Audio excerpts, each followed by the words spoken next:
Well, it wasn't a bad encouraging chat with the policeman.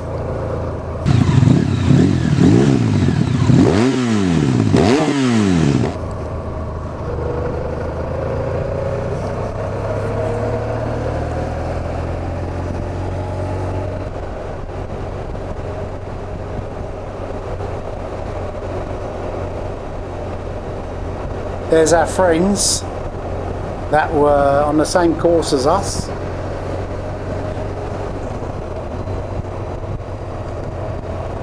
So as you can see now, we're going out into the countryside again. The policeman's well out to the left, in the left half of the road, sees the corner, and now he cuts in there, you see, well after the apex. Staying out to the right as we do a left hand corner, another left coming, so we stay to the right. He can see the right hander coming, sorry, so he moves over and then back into the right. So I'm not going to talk a lot on this. I want you to watch that policeman in front. He was the chef, the boss of the group, so he was the best of them all, and I had the luck of following him. But he was watching every move I made in his mirrors, and he did say to me afterwards that after my left corners, why did I not move back to the centre line? Well, I was trying to ride in cadence. One to the left, one to the right, one to the left, one to the right, as we ride in groups. Ali, hit the throttle tone, make that old V4 swing, sing.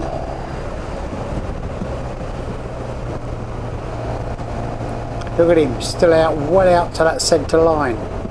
Then he cuts in after the apex.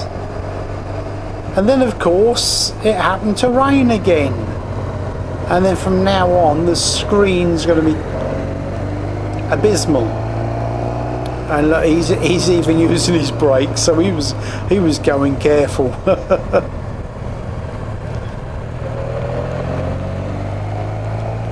Yeah.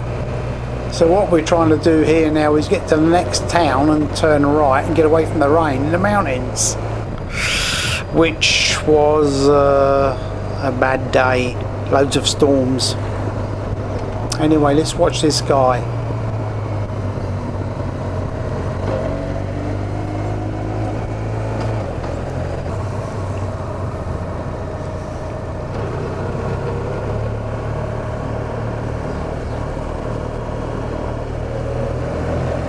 Out to the left, take the right hander,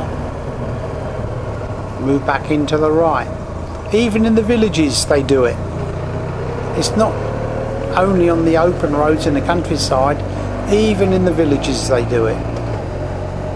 Out to the left, move into the right.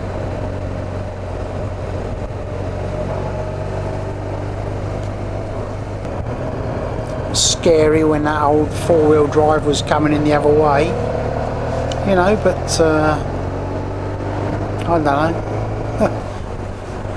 We're within our rights in our half of the road.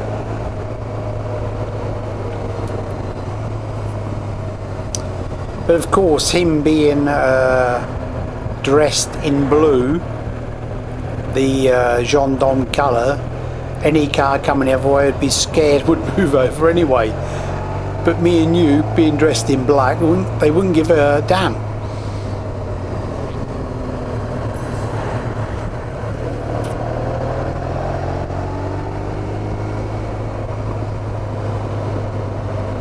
So you can just hear by the engine revs that I'm not going very fast at all, nor was he.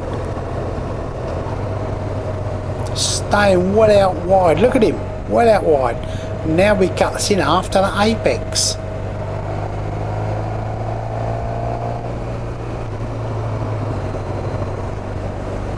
I can see him looking in his mirror. I can see his head turning, looking down into the mirror. So I know he was watching every move I made. But he was a good guy.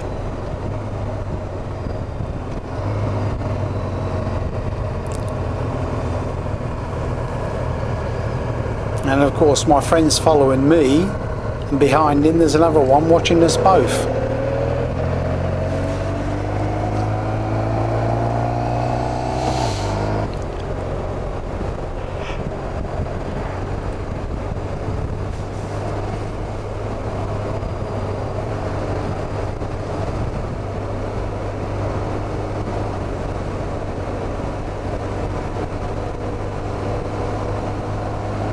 Now move over to the left, stay out on the left, stay out on the left until you can see, and then we move over.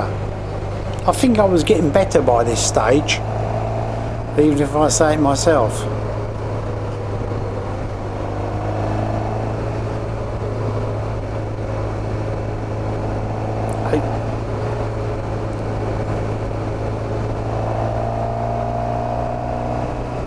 Last year we stopped at this roundabout, but of course this time, as the video shows, we didn't stop. And I think this guy had had enough of the rain, and he went out this morning for 2 or 3 hours, and I think that was a bit depressed and was happy to get home.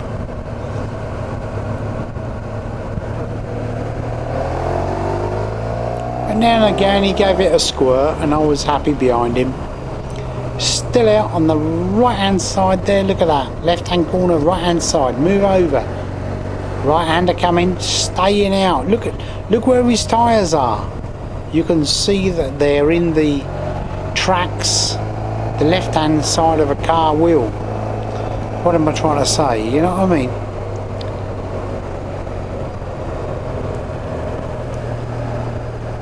Better shut up and let you listen, watch this, and well,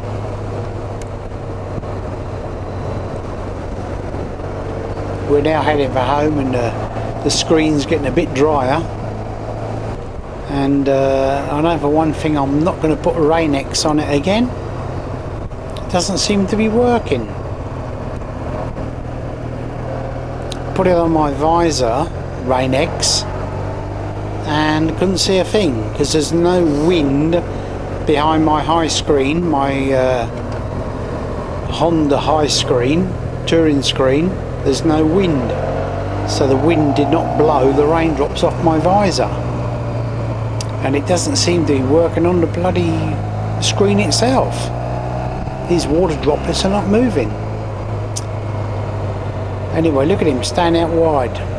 It's brilliant. No white line in the middle of the road.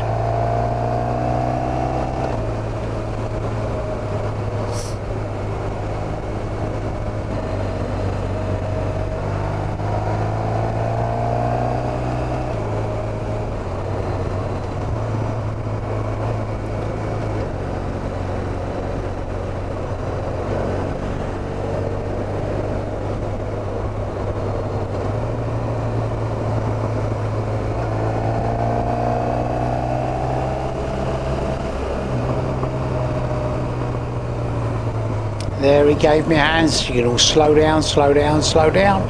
This is a really tight one. It's a hairpin though, you can't really see it in a video, but it was a hairpin.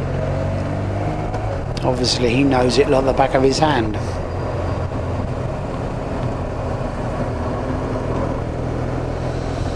Another hairpin coming up to the left, so we stay to the right, even on these little hairpins.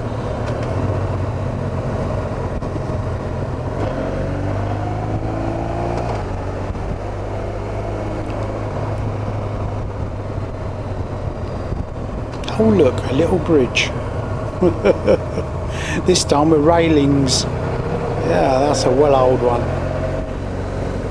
Haven't got a clue what village it was, but anyway, we're out of the village and back into the countryside again, heading towards the base camp. What they call in French, the caserne.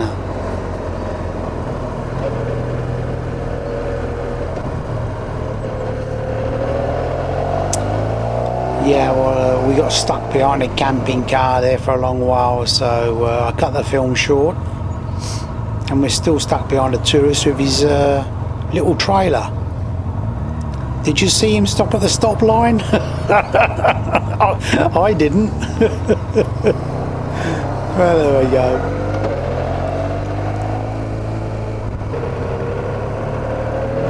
Well, I thought he was going to overtake, but no, he's a very sensible copper, and he took no risks at all.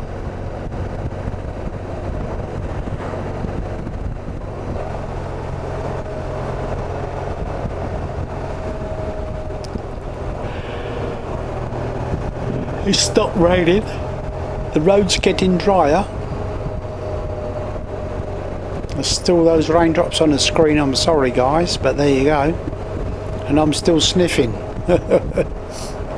I wasn't wet through, but it wasn't a spring day, was it? It wasn't a summer's day. Anyway, we're nearly there. We're nearly at the end of this ride. And the most satisfying thing that I can get from this is that you have learnt something. It might differ a little bit from the way the American or the English police ride. I know I used to watch English police riders and they would sit in the middle of the road to be seen, but the French don't do that. They got their own way. Anyway guys, thanks for watching. See you again soon on Crosstourer Tony. I don't think I shall be doing any more police training courses because I got 2 years and they're very selective. If you appear more than twice on their computer, they won't let you in. So I've now got to put into practice what I've learned over these 2 years.